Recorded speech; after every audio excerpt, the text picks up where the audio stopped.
दादी, कोई कहानी सुनाओ ना। हाँ बेटा आओ, मैं तुम्हें एक कहानी सुनाती हूँ। एक गांव में बिरजू नाम का आदमी रहता था। उसकी नई नई शादी हुई थी। वो पहली बार अपनी पत्नी को लेने के लिए अपने ससुराल जा रहा था। अब रात हो गई और जंगल का रास्ता था और बिरजू थक भी गया था।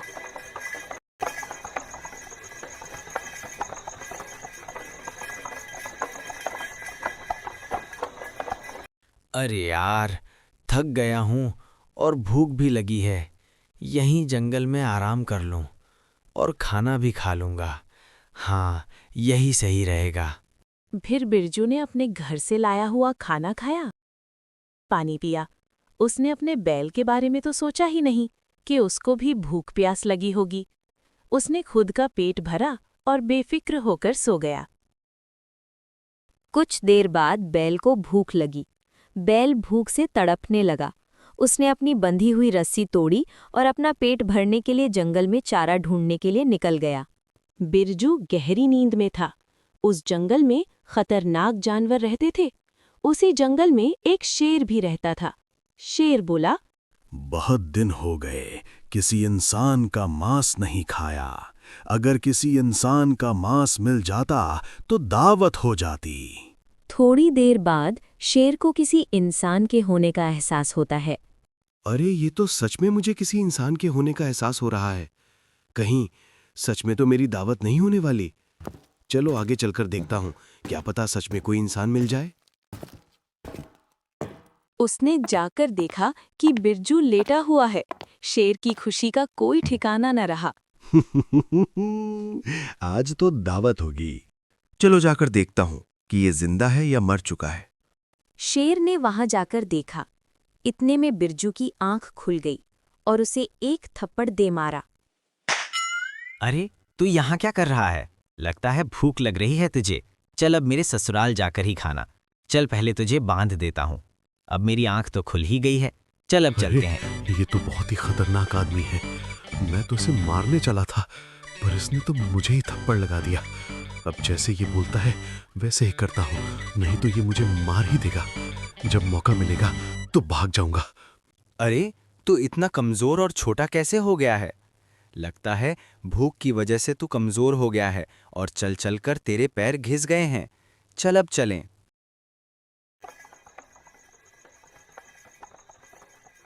वो अपने ससुराल पहुंचने ही वाला था कि उसे वहां एक बकरी दिखी।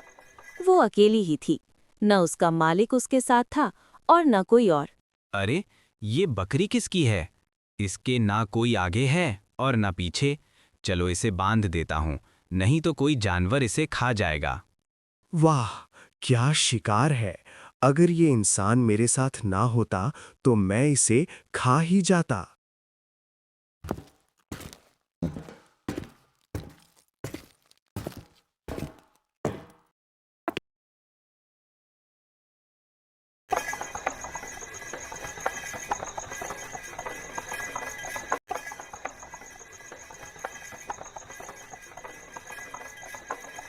आहा, आ गया मेरा ससुराल। अभी तो रात ही है, सभी सो रहे होंगे। थोड़ी देर बाहर इंतजार कर लूं। वैसे भी थोड़ी देर बाद तो सुबह हो ही जाएगी। यहीं बाहर बैठ जाता हूं।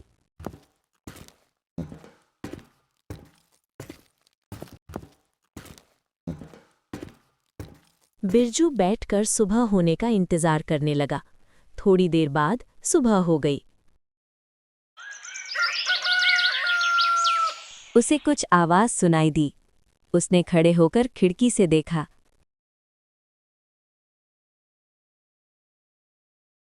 विमला की माँ, उठो, सुबह हो गई। जो खाना कल बचा था वो मुझे दे दो, मैं गाय को दे आता हूँ। सरसों का साग तो खत्म हो गया था। बाजरे की 2 रोटी बची हैं, वो ले जाओ। अरे, कोई घर में है? मैं बिरजू, आपका दामाद। अरे दामाद जी आप, नमस्कार, आइए आइए। अरे विमला की माँ, जाओ दामाद जी के लिए चाय बना कर लाओ। ऐसा करती हूँ, ये दोनों रोटी ले जाती हूँ। एक गाय को दे आऊंगी और एक दामाद जी के बैल को दे आऊंगी। वो भी तो बेचारा भूखा होगा।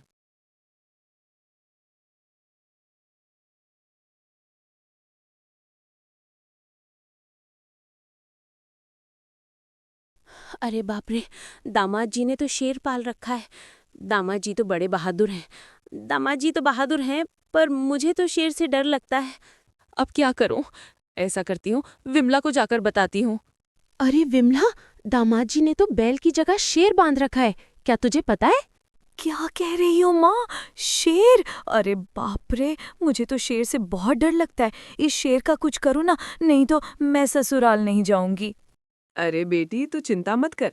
जैसे ही रात होगी वैसे ही हम रात के अंधेरे में जाकर शेर की रस्सी खोल देंगे और वो शेर अपने आप भाग जाएगा। हाँ ठीक है माँ, हम ऐसे ही करेंगे। अरे विमला की माँ, खाने की तैयारी करो, दामाद जी को भूख लगी होगी। हाँ ससुर जी, भूख तो बहुत तेज लगी हुई है, पर सासू माँ मुझे रात का बचा हुआ सरसों का साग और बाजरे की रोटी मत दे देना। अरे दामाद जी को कैसे पता कि हमारे यहाँ रात को बाजरे की रोटी और सरसों का साग बना था?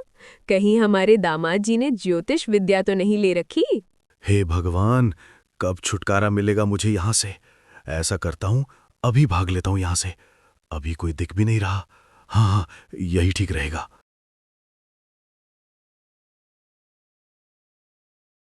अरे मोहन काका, घर पर हो? मैं मुकेश, अंदर आ जाऊं? हाँ हाँ बेटा, घर पर ही हूँ। आ जाओ अंदर आ जाओ। और कैसे हो मुकेश बेटा, सब ठीक है? क्या हुआ, बड़े परेशान लग रहे हो? क्या बताऊं काका, कल से मेरी बकरी नहीं मिल रही है। पता नहीं कहाँ चली गई। तुम्हारी बकरी कहाँ है? इसका जवाब तो शायद हमारे दामाद जी ही दे पाएं, क्योंकि कल हमारे यहाँ जो खाने में बना था उसके बारे में हमारे दामाद जी पहले से ही जानते थे। हाँ हाँ, क्यों नहीं। क्या आप बता सकते हैं कि आपकी बकरी का रंग कैसा था? जी दामाद जी, मेरी बकरी सफेद रंग की थी। अच्छा, सफेद रंग की थी। आप ऐसा करो, यहाँ से सीधा चले जाना और एक चौराहा आएगा। उस चौराहे से बाएं तरफ मुड़ जाना, फिर सीधा चले जाना। वहाँ एक टूटा हुआ मकान है, वहीं पर आपकी बकरी बंधी हुई है। जी दामाद जी।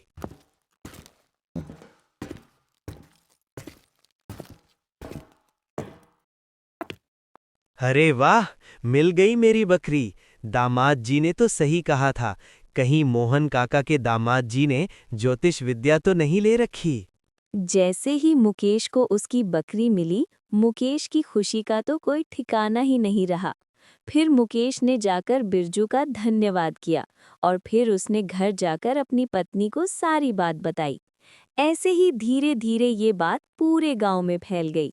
अगली रात जब बिरजू सोया हुआ था तो उसे किसी की फुसफुसाने की आवाज सुनाई दी। अरे, ये कैसी आवाज है? चलो उठकर बाहर जाकर देखता हूँ। जब बिरजू बाहर आया तो उसने देखा कि दो चोर आपस में बातें कर रहे थे। बिरजू बड़े ध्यान से उनकी बातें सुनने लगा। अरे गज्जू रानी का 9 लखा हार चुरा के तो हमने आज कमाल ही कर दिया। इससे तो हमारी सारी गरीबी कट जाएगी। हाँ राजू, बात तो तू सही कह रहा है, पर हम ये 9 लखा हार अपने पास नहीं रख सकते। इसको कहीं ना कहीं ठिकाने लगाना होगा। हाँ यार, बात तो तू सही कह रहा है। ऐसा करते हैं, इस गांव में जो कुआं है, उसे कुएं के पास एक बरगद का पेड़ है, उसी के नीचे में इसको छुपा देते हैं। थोड़े दिन के बाद जब बात ठंडी हो जाएगी तो हम इसको निकाल लेंगे। हाँ, ऐसा ही करते हैं। सही है। अगर राजा को पता चल गया ना तो वो तो हमें फांसी ही चढ़ा देगा। अच्छा, तो ये लोग चोर हैं, किसी रानी का 9 लखा हार चुरा के लाए। चलो मुझे क्या, मैं तो सो जाता हूँ। मैं क्यों अपनी नींद खराब करूँ। थोड़ी देर बाद सुबह हो गई। सुनो सुनो सुनो, गांव वालों सुनो, कल रात हमारी रानी का 9 लखा हार चोरी हो गया है। जो भी उस हार के बारे में कुछ बताएगा या उसे ढूंढ के लाएगा, उसे हमारे राजा मुंह मांगा इनाम देंगे। सुनो सुनो सुनो। अरे सुशीला, क्या तुमको पता है हमारी रानी का 9 लखा हार चोरी हो गया है और राजा जी ने कहा है कि जो भी इस हार के बारे में बताएगा या ढूंढ कर लाएगा तो उसे मुंह मांगा इनाम मिलेगा। क्या? 9 लखा हार? अरे बाप रे, किसकी शामत आई है। आप ऐसा क्यों नहीं करते? आप जाकर राजा जी को मोहन काका के दामाद जी के बारे में क्यों नहीं बताते? आखिर उन्होंने हमारी बकरी ढूंढ कर दी है, क्या बता वो रानी का 9 लखा हार भी ढूंढ दे। हाँ सही कह रही हो सुशीला, मैं ऐसा ही करता हूँ।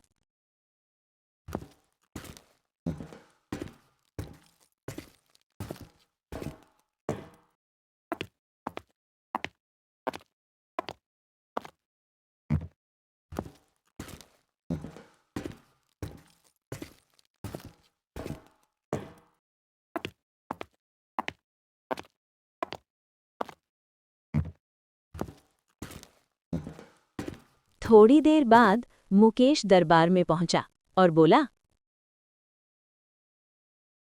राजा इंद्र वर्मा की जय हो।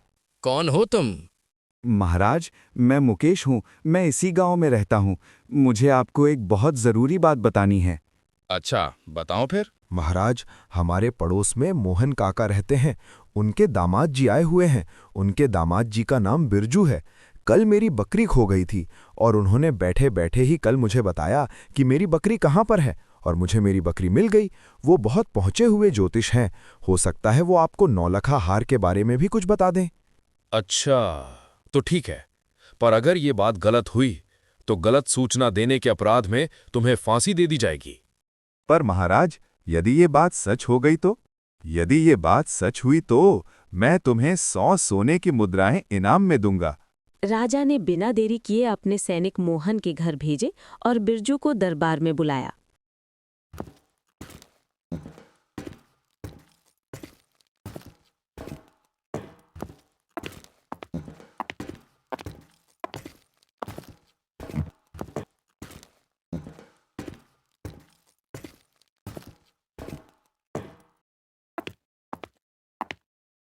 हे भगवान, राजा ने मुझे क्यों बुलाया है?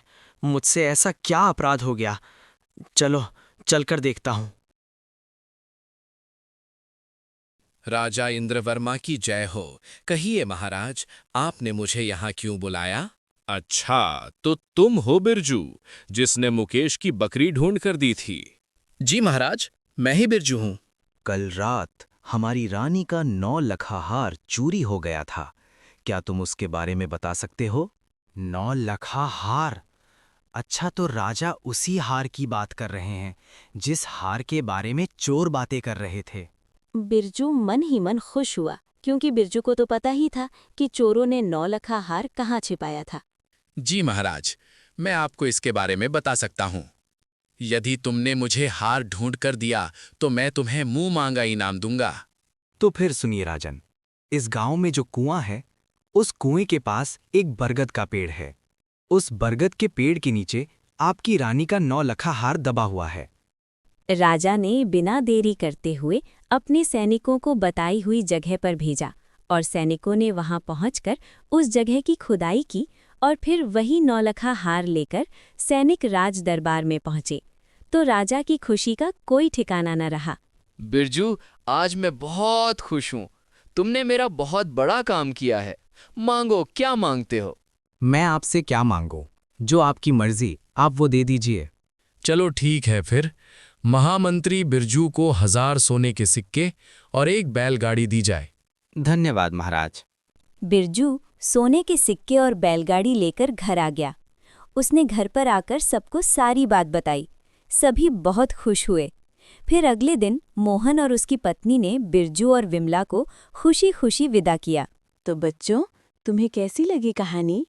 हाँ दादी, कहानी बहुत अच्छी थी। हाँ दोस्तों, हमें तो ये कहानी बहुत अच्छी लगी। अगर आपको भी ये कहानी अच्छी लगी तो कमेंट में हमें ज़रूर बताना, और हाँ, लाइक एंड सब्सक्राइब करके जाना और बेल नोटिफिकेशन को भी ऑन कर देना, ताकि अगर दादी अगली कहानी सुनाए तो आपको पता लग जाए।